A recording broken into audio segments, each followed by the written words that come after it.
শাস্ত্রে মা লক্ষ্মীকে যেমন সম্পদের দেবী বলা হয়েছে, ঠিক তেমনি কুবের দেবতাকে বলা হয় ধনসম্পদের অধিপতি। তিনি হলেন বিত্তেশ্বর, অর্থাৎ সম্পদের অধীশ্বর।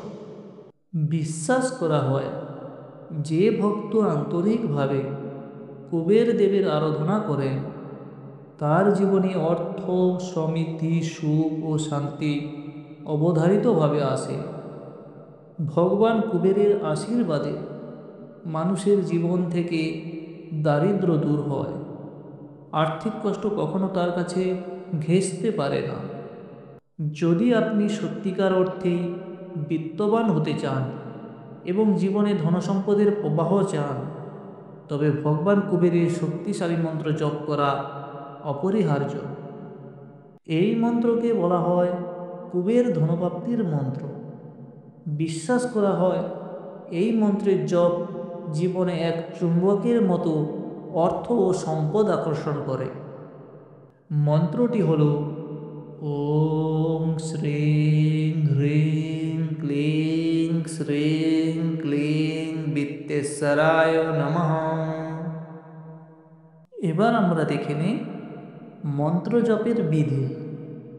ভোরবেলা বা সন্ধ্যাবেলা এই মন্ত্র জপ করার শ্রেষ্ঠ সময়। স্নান করে শুদ্ধ বস্ত্র পরে ভগবান কুবেরের ছবির সামনে ধূপ ও প্রদীপ জ্বালান।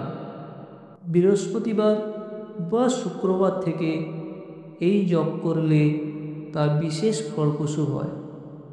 ভক্তি ও মনোযোগ সহকারে প্রতিদিন 108 বার এই মন্ত্র জপ করুন। এই মন্ত্রের প্রভাবে আপনার সংসারে ধন সম্পদ, সুখ শান্তি ও সমৃদ্ধি নেমে আসবে। ভগবান কুবের এতটাই প্রসন্ন হন যে ভক্তের মনের ইচ্ছা পূরণ হতে আর সময় লাগে না। অল্প দিনের মধ্যেই জীবনে আর্থিক উন্নতি, আশ্চর্য পরিবর্তন আপনি নিজেই অনুভব করবেন। তাই বন্ধুরা, আর্থিক কষ্ট থেকে মুক্তি পেতে এবং সম্পদশালী হয়ে উঠতে প্রতিদিন ভগবান কুবেরের এই শক্তিশালী ধনপ্রাপ্তির মন্ত্র জপ করুন। ধন্যবাদ। ভালো থাকবেন সবাই।